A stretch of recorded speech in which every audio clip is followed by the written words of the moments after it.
You're listening to Rabbi Aryeh Wolbe of Torch in Houston, Texas. This is the Thinking Talmudist Podcast. All right, welcome back, everybody. It's so wonderful to be here. Thinking Talmudist, this beautiful Friday afternoon. We're on a new piece of Talmud, 83b, in Tractate Baba Metzia. 83b, towards the top of the page. So the Gemara is going to give now a very lengthy discussion, very lengthy sequence of aggadic expositions and narratives. And we're going to start with the first of these, of this whole, you'll see for many, many weeks we'll be discussing these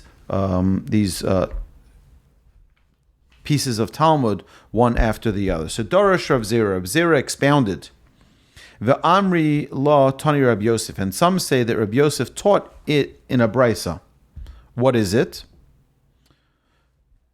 Mai d'chsev, what is meant by that is written? Toshes choshech vayhi laila, bo tirmos kol chayiso yar. You make darkness and it is night. In it, every forest beast stirs. What does that mean? Where's this verse from? This verse is from Psalms 104. And then, so what's the explanation for this verse? He says, he says it's referring to this world, which is compared to the night. Why is this world compared to a night? We'll see shortly. Bo tirmos kol chayiso yar. In it, every forest beast stirs. This is referring to Elu harishayim shebo shedomim l'chaya shebayar. This refers to the wicked in this world who are compared to the beast in the forest. Tizrach hashemesh ye'asefun ve'el me'onosam yirbatzun. The sun shines, they are gathered in. Sun shines, and in their dens they crouch. What is this referring to? Tizrach hashemesh latzadikim. The sun shines for the righteous in the next world. Yeosefun rishorim legehenim. They, the wicked, are gathered to Gehenim. Ve'alma onosam yirbatzun. What is that referring to? And in the dens they crouch. Ein lecha kol tzadik v'tzadik she'ein lo modor lefi chvodo.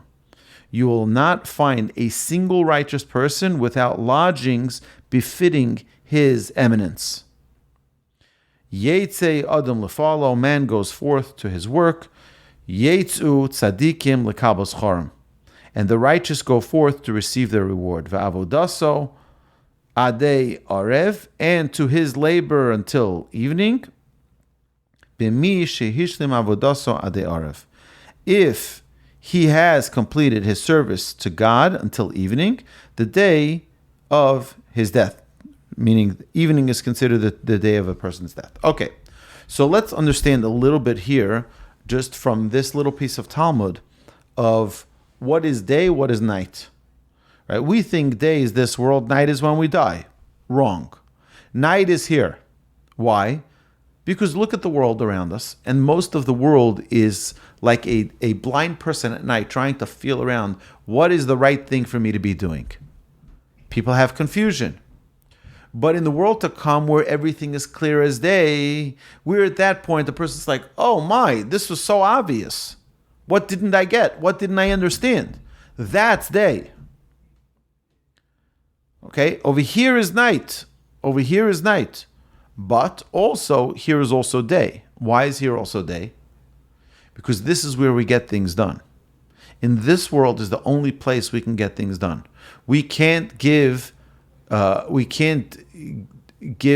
do acts of kindness after we die. It's too late. You can't visit the sick once you die.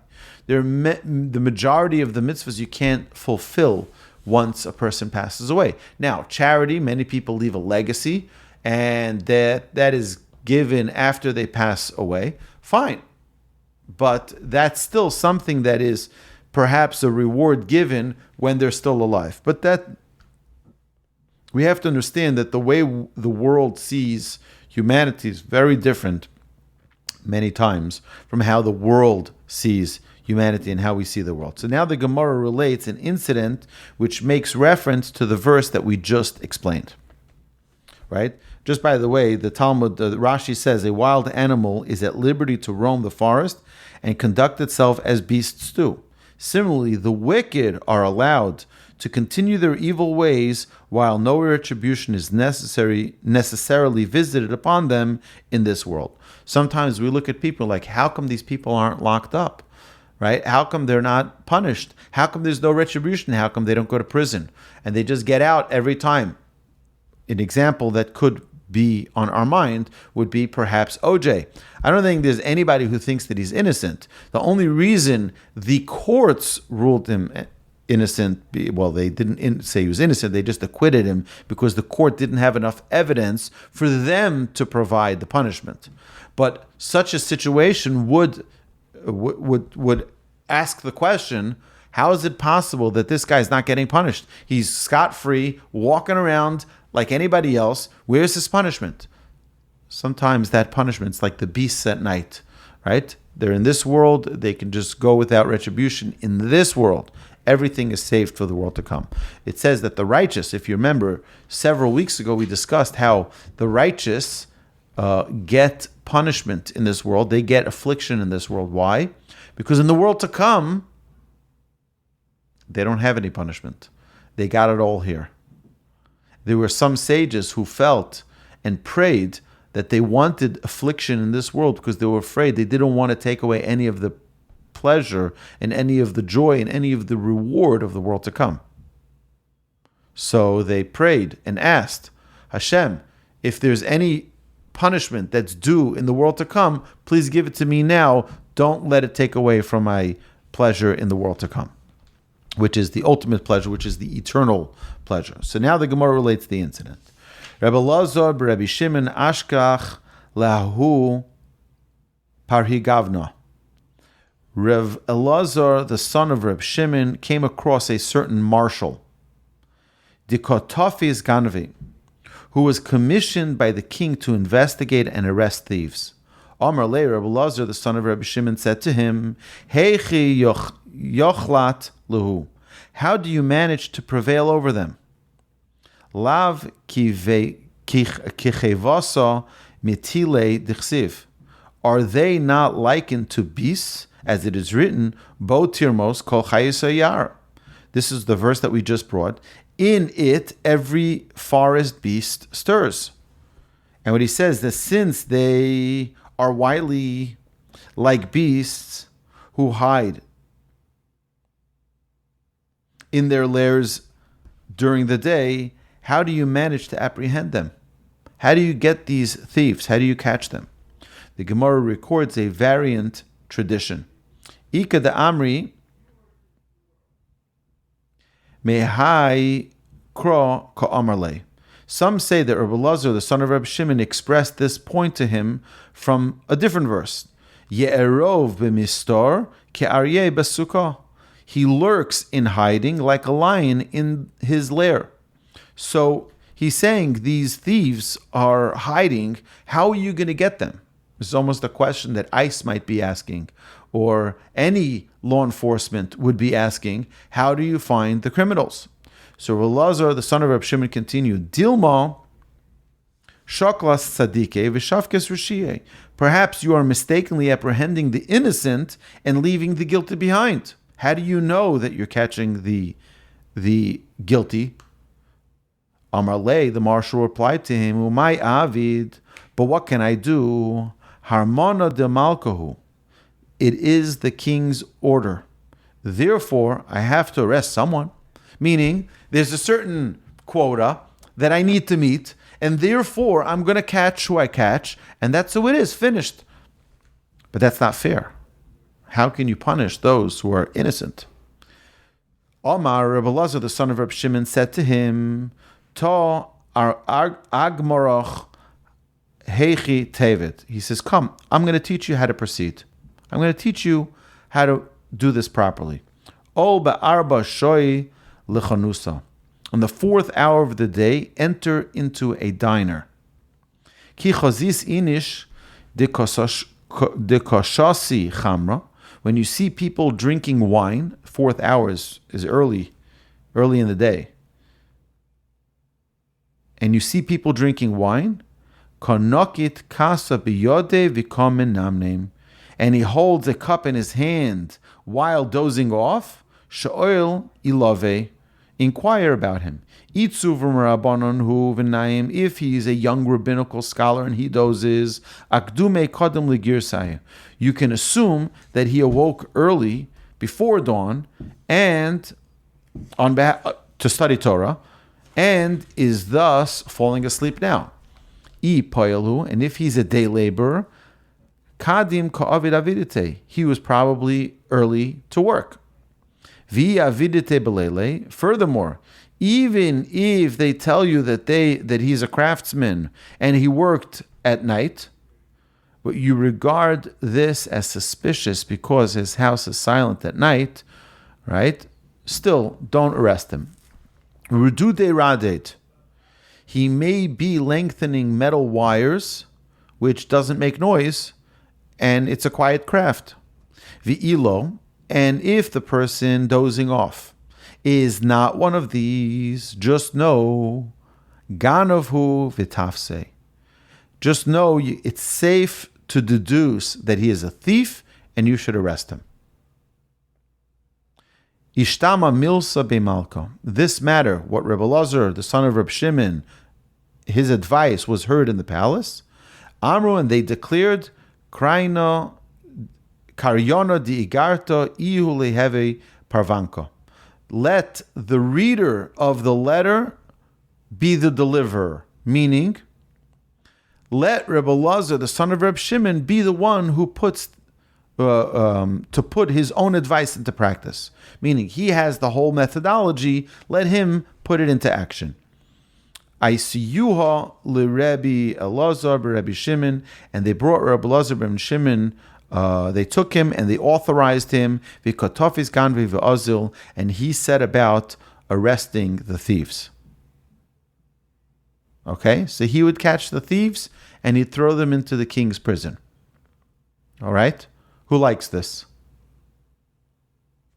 Very difficult. Very, very big problem. We'll see in a minute. Okay? He got a lot of criticism for this. Rabbi Elazar, the son of Rabbi Shimon, was criticized. Shalach le Rabbi Yeshua ben Korcha, Rabbi Shimon ben Korcha sent a message to him. He says, Chometz ben Yain, Vinegar, the son of wine, is what they called him. You're Vinegar, the son of wine. Why? Who was his father? His father was the great Rabbi Shimon.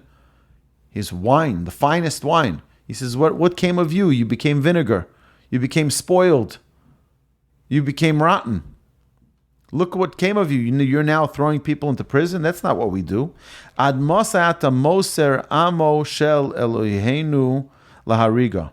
How long will you hand over the people of our God to their execution? Well, this is not a Jewish trade to become the executioner. Shalach le Rabbi Elazar, the son of Rabbi Shimon, sent back to him, Kotzim ani mechale min hakerem. He says, no. I'm getting rid of the thorns from the vineyard. Meaning, I'm taking away the evil people. I'm getting rid of them. Shalach le Rabbi Shimon Korcha sent back a message. He says, Yavo bal hakerem v'yichale es kotzav. He says, let the master of the vineyard come and get rid of his own thorns. Okay? He should do it himself. He doesn't need your help. Nevertheless, Rabbi Elazar, the son of Rabbi Shimon, continued his efforts. So we see here that the rabbis were not really crazy about seeing a Jewish executioner, definitely not someone who was going to be the policeman of the community. Right? He's going to be the one catching the thieves. Why is this so? Why is this something that's not really looked at in a positive light? Right? So there's a number of things here. You know, it says here that he's we have this metaphor of a vineyard. He says, I'm ridding the Jewish people of its evildoers. The metaphor of a vineyard is based on the verse in Isaiah, for the vineyard of Hashem of hosts is the house of Israel. The question presents itself, why was Rabbi Elazar, the son of Rabbi Shimon, permitted to hand fellow Jews over to their execution? there is no penalty of death for stealing. So someone who steals doesn't get put to death. Here, they were getting put to death. So what's the idea? He says, furthermore, he did so without any witnesses and without even finding them guilty in a Jewish court. Right? So here, this is a big problem. Because what do we know? What did we discuss so many times? In a Jewish court, there's no way to punish someone without witnesses. You catch a thief, you can't execute somebody for that. You can't punish them if you don't have witnesses.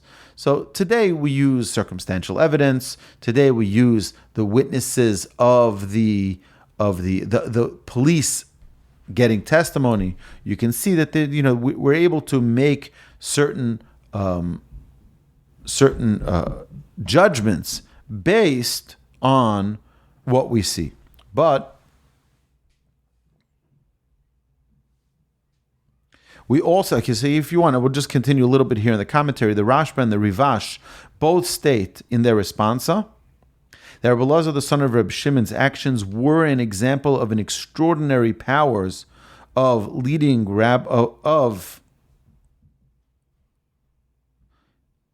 a leading rabbi who may exercise under extraordinary circumstances. If crime is so rampant that it threatens to cause a breakdown of society, the leading rabbis and courts are empowered to use all means necessary to repair the breach. So if everyone is breaking into cars, it's just nuts what's going on, so then they do have the powers to do so. This is true all the more so when they are authorized to take such measures by the secular government. So when the king is asking, we need your help to get these thugs off the streets, then it is permissible for them to do this. Either way, we're going to probably talk about this a little bit later. Further, the Talmud continues now. Nevertheless, Rabbi Elazar, the son of Rabbi Shimon, continued his efforts. Yom echad, one day, paga be'ahu koves, a certain laundryman encountered Rabbi Elazar, the son of Rabbi Shimon, Karyeh Chaimetz ben Yain, and he called him Vinegar, the son of wine.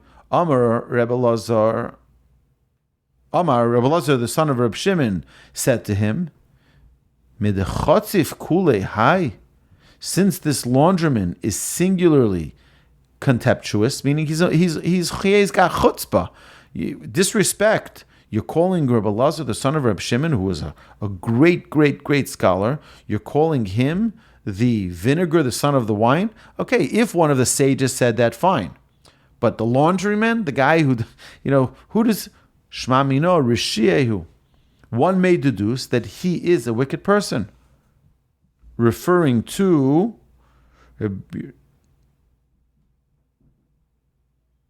Rabbi Shua ben Korcha, who we mentioned previously, who addressed him in this way, is calling Rabbi Elazar, the son of Rabbi Shimon, the vinegar, the son of wine.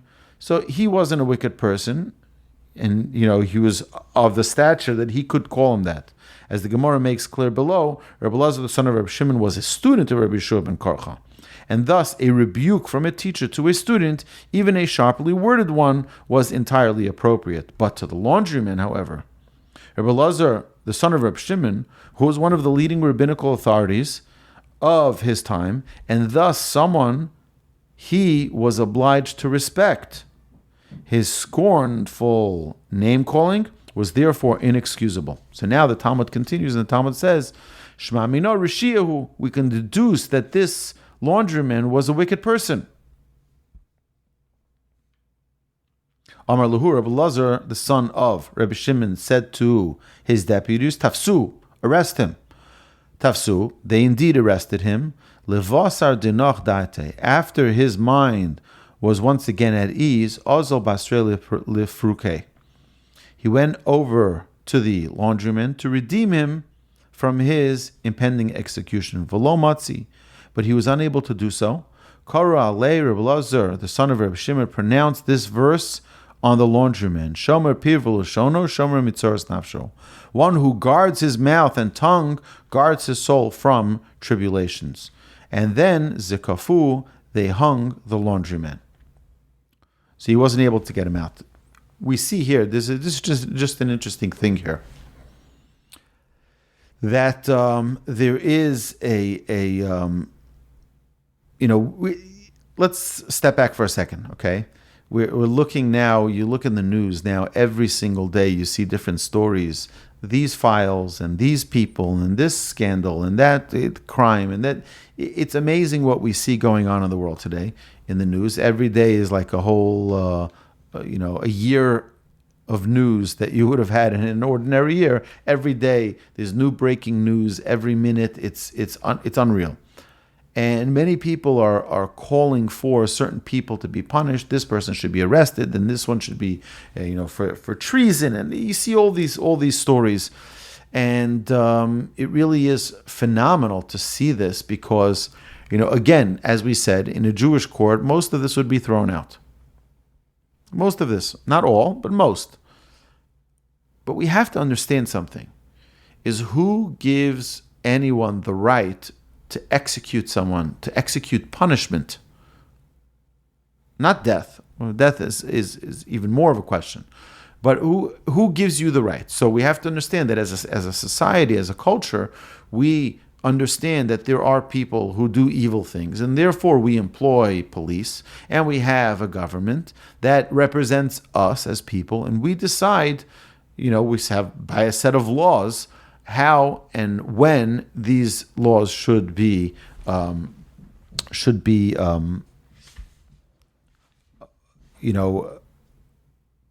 played out in the court of law and played out in the court of the public eye. Now, that's not always the case. You don't always have the right, because something is right or wrong, that someone does, even if they admit that they did something. They admit their own guilt. I'm sure that Bruce will give us the legal term for this, but sometimes their own admittance will take away the punishment that they are bringing themselves into. Okay, so the Rabbi Elazar, now the son of Rabbi Shimon, reacts to what happened here, that they hung this laundryman who was disrespectful to him. Come to say Zekife v'kabachi. He stood under the gallows and cried. This is Rabbi Elazar, the son of Rabbi Shimon, stood beneath the gallows and cried. Amar lei, they said to him, Rabbi, al yera beinecha, teacher, do not be troubled.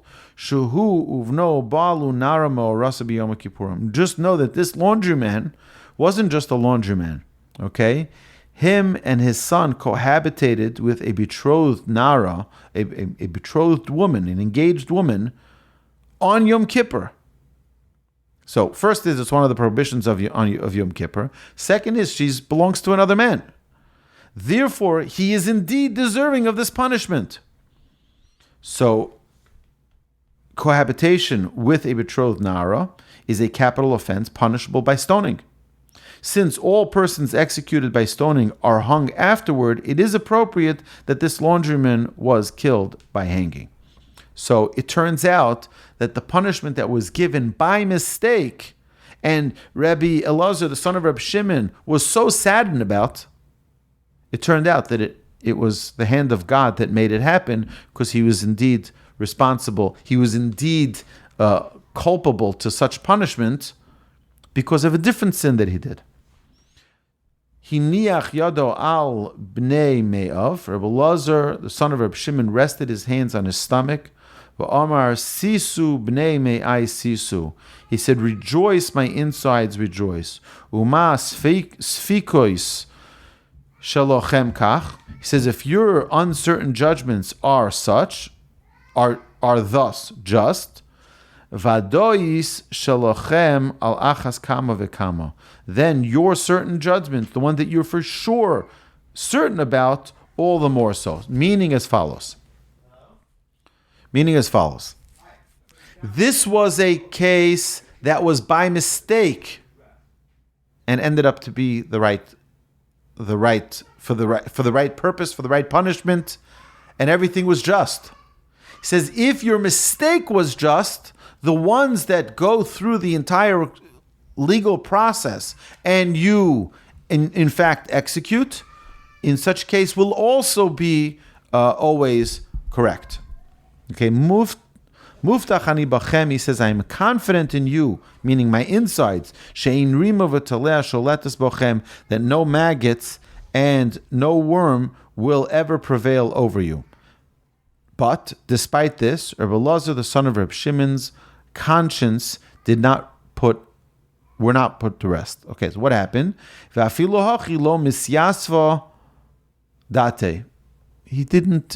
He wasn't calm about this. He wasn't comfortable that this was the result of that individual and his punishment. So now Rabbi Elazar, the son of Rabbi Shimon, tries to determine if he acted wrongfully. So here, again, what happened? This person was disrespectful to Rabbi Elazar and Rabbi Shimon, didn't sit well with him, so he threw him in prison, and he was executed, he was hung. He felt terrible about it. Oh, I can't believe I did such a thing. I can't believe it was a mistake. Turns out that it wasn't a mistake because of the sin that this person and his son did, that it was indeed deserving of this. Still, he was uncomfortable that such a thing happened on his watch. Ashkiyuhu sama d'sheinasa. They had him drink an anesthetic potion. V'ailu lebeisa d'shisha. And they brought him into a marble room. V'kar'u likreise. And they surgically incised the skin of his abdomen. Havu mafku mineh. They removed from him during this operation dikule visarba, baskets and baskets of fat. Umosve bishimsha betamuz ve'ov. And they placed these fats. They did you think these new surgeries that they have now, these that they remove the fat, right? That's not a new thing. What are they? I don't know what they're called. I don't remember what they're called. But those surgeries they did back then. Today people go to Mexico and they have this special, surgery that they remove the fat.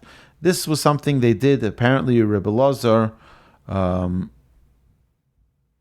the son of Rabbi Shimon, was a very large fellow, and he was overweight, and they did the surgery. And they took this fat and they put it in the sun in the hot summer months of Tammuz and Av, to see what would become, that they would become, if they would become wormy. Velo masruche, and they did not rot. They did not rot. See, he's over here, the commentaries say that, our sages were so careful and so cautious and so delicate, not delicate, but so sensitive, that they would worry about the harm they have caused others, even when they were obliged to do so. Meaning, okay, this is what the Torah says the punishment should be, but still they were so pained by what they needed to do. Okay? Rabbi Elazar ben Reb Shimon, the son of Reb Shimon, was extremely obese. And they did this surgery. They removed the fat from his belly and they put it out in the sun to see it become wormy and rotten, and it didn't. What was this telling of? We'll see. The Gemara interrupts to question this point. Kol tarba nami lo sarich. He says, what does this prove? All fats do not rot as well. Not all fats rot, and not all fats cause them to become. You put them out in the sun. It doesn't mean it's going to become wormy. So the Gemara answers, Kol tarba lo sarich.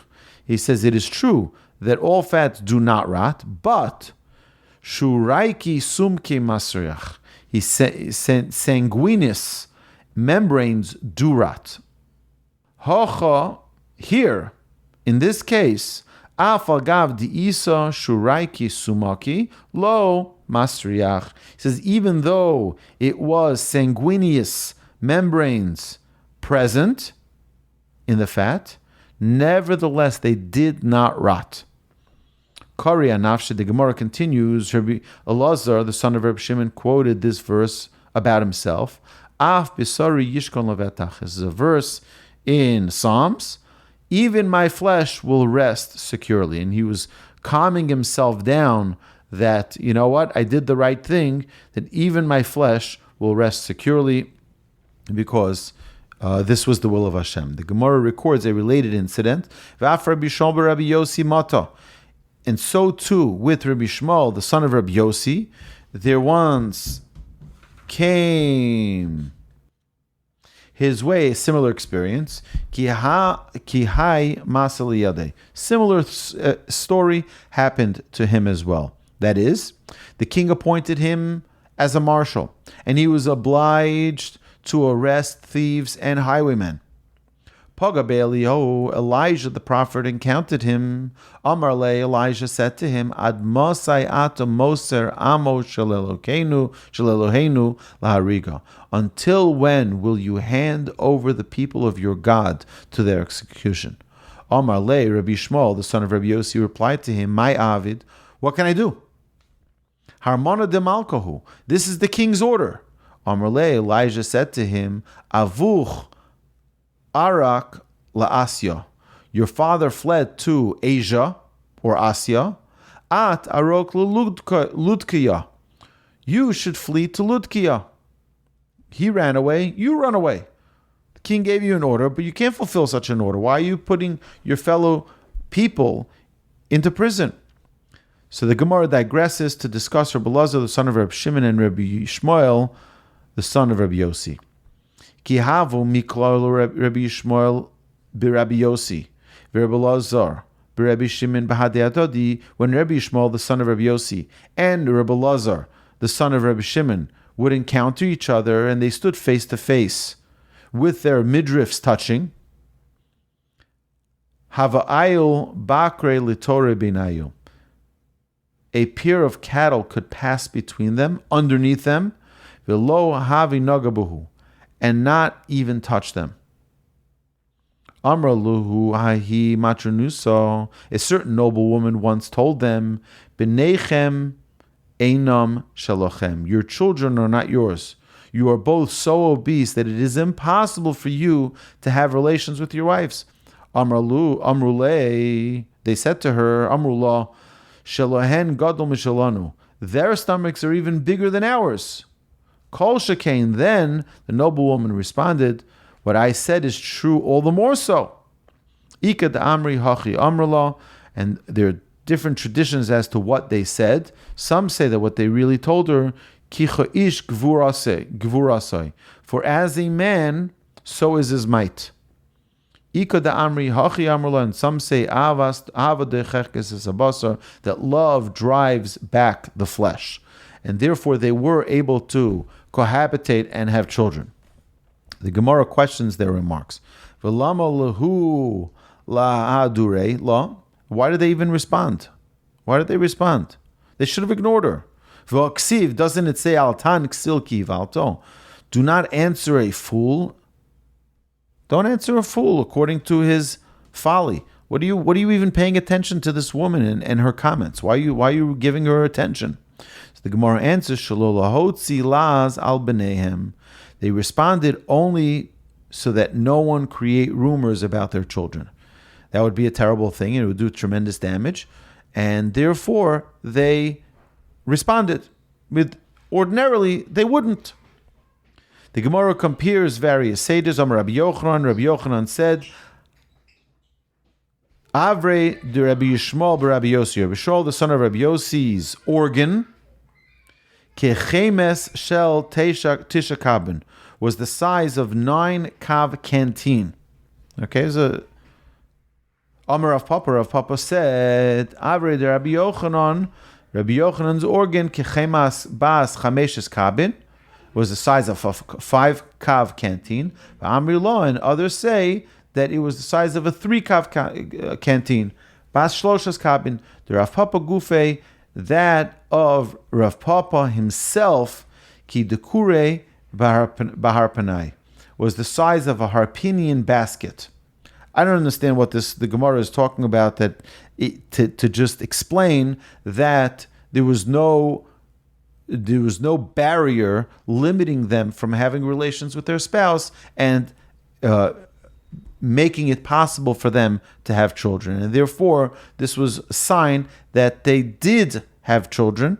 They did, but I don't know why it happens to be these two individuals were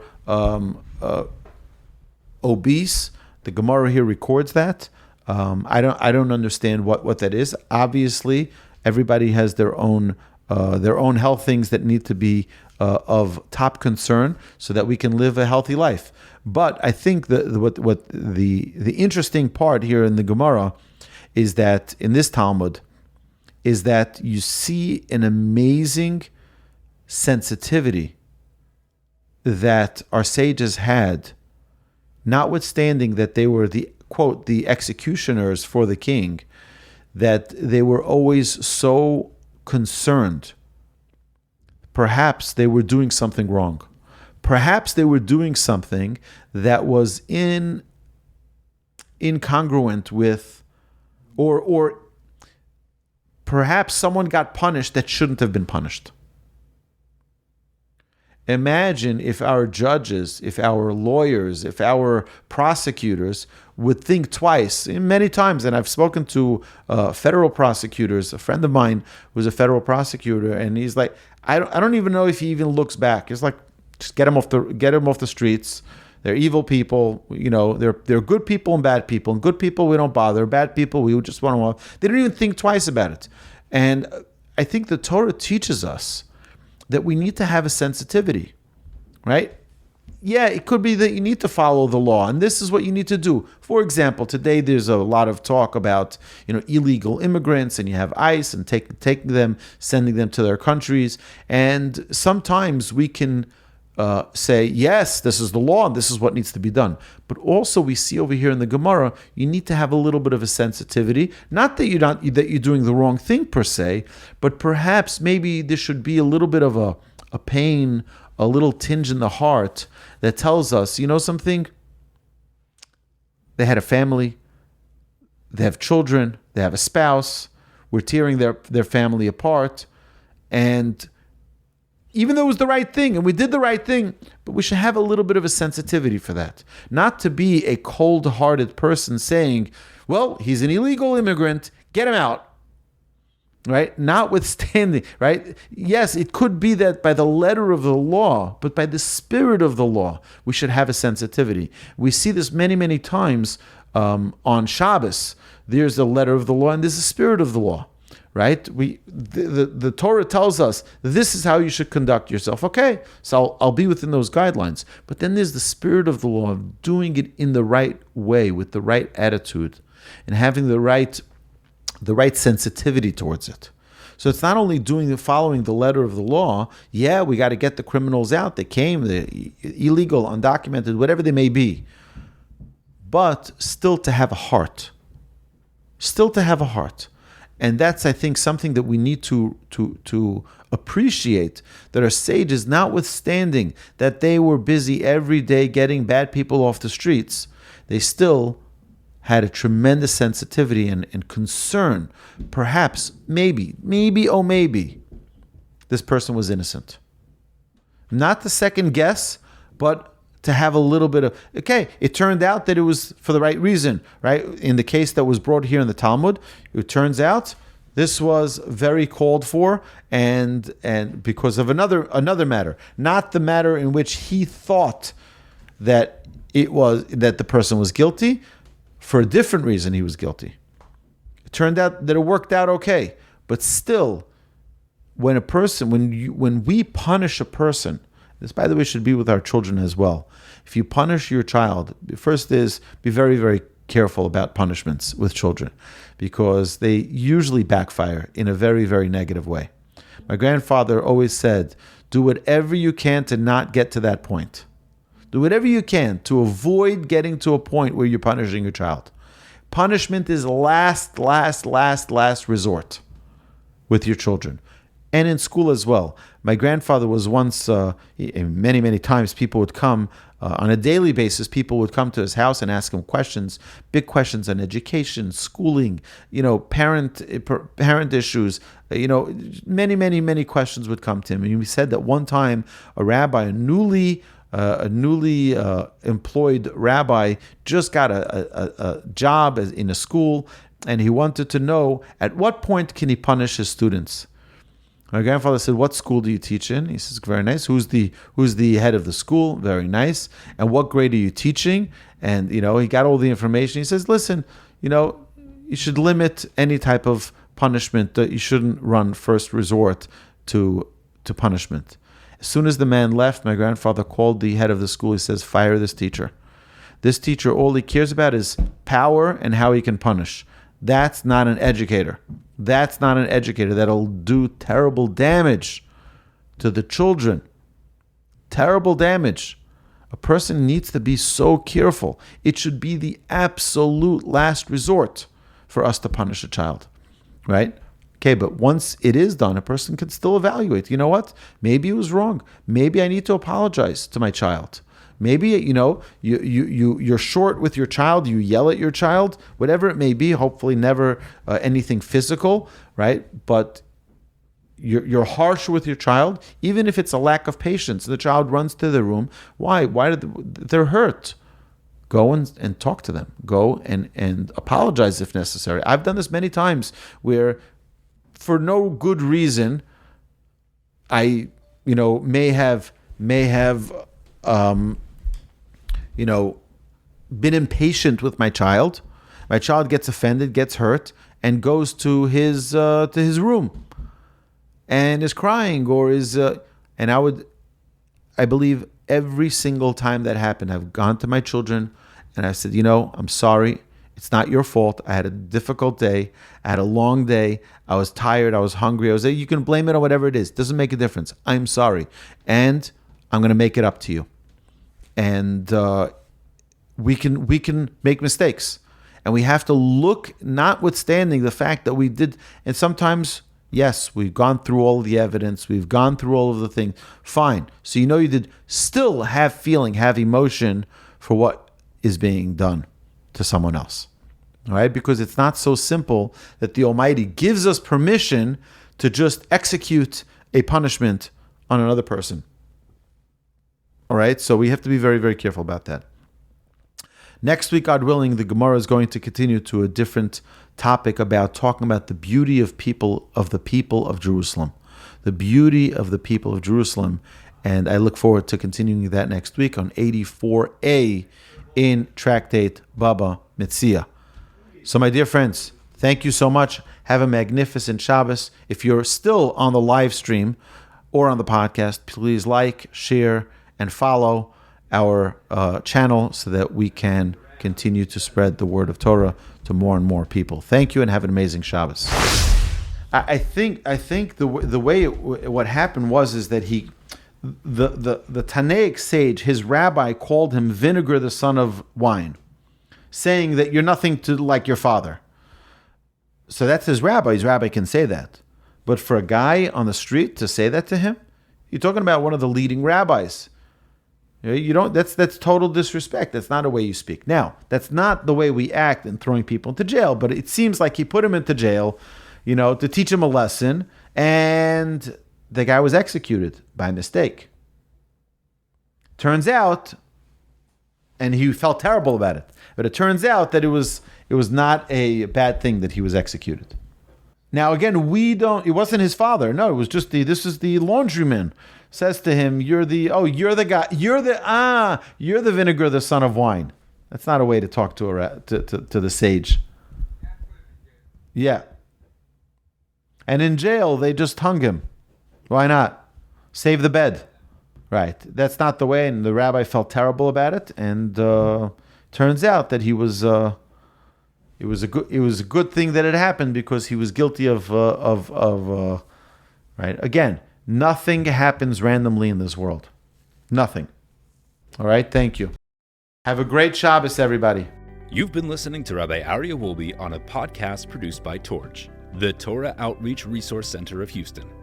Please help sponsor an episode so we can continue to produce more quality Jewish content for our listeners around the globe. Please visit torchweb.org to donate and partner with us on this incredible endeavor.